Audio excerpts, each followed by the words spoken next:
সাকিব আল হাসান মানেই যেন রেকর্ডের হাতছানি। পাকিস্তান সিরিজে বাঁহাতি স্পিনারদের মাঝে সর্বোচ্চ উইকেট শিকারী হবার পর এবার ভারত সিরিজে আরও বড় সুযোগ সাকিবের সামনে। নাম লেখাতে পারেন ৪,০০০ রান আর ২৫০ উইকেট নেওয়া টেস্ট অলরাউন্ডারদের তালিকায়। ক্রিকেট দুনিয়ায় এর আগে এমন কৃতিত্ব দেখাতে পেরেছেন মাত্র ৪ cricketer. Jacques Kallis, Kapil Dev, Ian Botham, Daniel Vettori. Cricket গ্রেটদের তালিকায় ৪ জনই আছেন উজ্জ্বল তারকা হয়ে। তবে এই ৪ জনকে আলাদা করা হয় একটা কারণে, সেটা বিশ্ব ক্রিকেটের টেস্ট ইতিহাসে এই ৪ জনের অলরাউন্ডার কীর্তির জন্য। ব্যাটে ৪,০০০ রান আর বল হাতে ২৫০ উইকেট ঝুলিতে পড়েছেন এই ৪ ক্রিকেটার।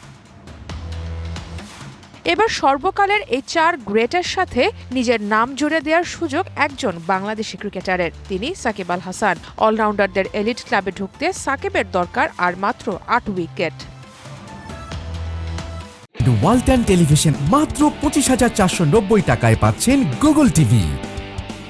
৪,০০০ রানের কোটা পূরণ করে ফেলেছেন আগেই। ১৮ বছরের ক্যারিয়ারে ৬৯ টেস্ট খেলে এই টাইগার অলরাউন্ডার করেছেন ৪,৫৪৩ রান আর তার উইকেট সংখ্যা এখন ২৪২।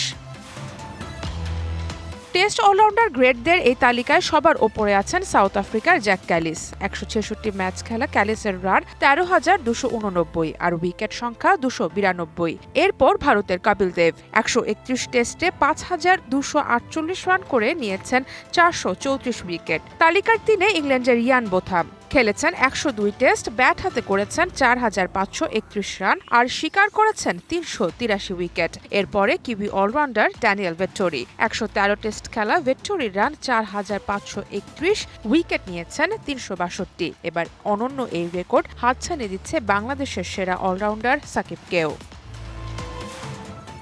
সাম্প্রতিক সময়ে ব্যাটে রান না পেলেও বল হাতে দারুণ ছন্দে আছেন সাকিব আল হাসান। পাকিস্তানের সাথে টেস্ট সিরিজেই উইকেট শিকারের দিক থেকে বাঁহাতি স্পিনারদের তালিকায় সবার ওপরে উঠেছিলেন সাকিব। এরপর কাউন্টি মাতিয়েছেন ৯ উইকেট নিয়ে। তাই ভারতের বিপক্ষে ২ ম্যাচে দারুণ কিছুই হয়তো অপেক্ষা করছে সাকিবের জন্য। সারা মাহবুব, ডিবিসি নিউজ ডেস্ক।